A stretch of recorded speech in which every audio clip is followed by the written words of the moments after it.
Minanao na tsy minanao dia izao lazaiko anao tsy sosilay tonga amonjy anao ho avitra noho ireo hotanao mba azahoanao fiainam-baovao miaritra tsara izy dia nitomany ny patrapatraka tokona rano no ianao ihany no ianao ihany ka atolony azy miandrinao sisananirika tsaralay paradisy temba ilazao reo ankomonanao tsy vazivazona hoe kilalao fa tena misy miafo be sao dia kareo se dia vereo se fa lazaiko anao mazava fa vita lay famonjena fa anao ny safidy efa nizakailay azy fijanina ho anao sominyainy lay nakararinyainy tsy namenatra azy nilaza fa tiny anao na inao defa vitanao matoy izy miantso anao defa voafidiny anao ka atsangany zanany anao tsy sosy malalako e anao reky safidiko e satsia ala fifikite lizo isopate rehefa anao no anjarako e tazomiko fona le vadiko e anamponao am'zay sisandro mpiainako amy fosy fanasiny fisainako sady tia aritra fampivahiny ikendro famindro matsiana tsiny sao dia tareo za dia vereo za fa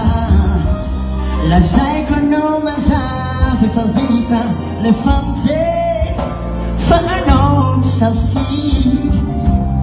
efa nizakailay azy fijalina ho anao sominyainy lay namonja tsy namenatra azy nilaze fa tiny anao tena tiny anao matoy izy miantso anao efa voafidiny anao ka atsangany io zanany anao aoko fantatao fa tsy zavatra mbola simba tahaka ny vola fotsiny ny vola mena no nentin'Andriamanitra namonjena anao tamin'ny fitondran-tena an-dalazanao tamin'ny mantim-paharazana fa ny rasoa amin'i Jesosy ho avy ny fotoana tsy hijanony ety tsika fa tsy maintsy hanalo fitsarana azonao antoka ve fa andovany lanitra ianao sahovely fa zay rehetra naray azy nomeny helo tonga zanak'Andriamanitra dia izay mino ny anarany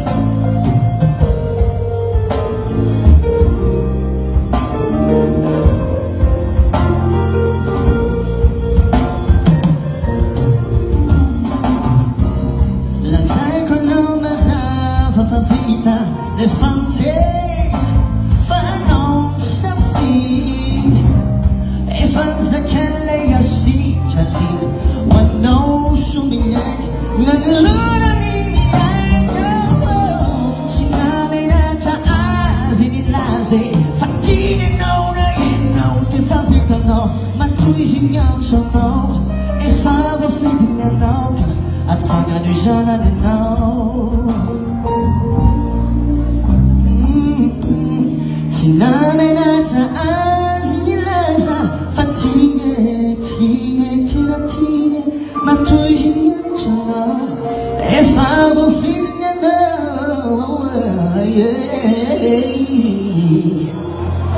ando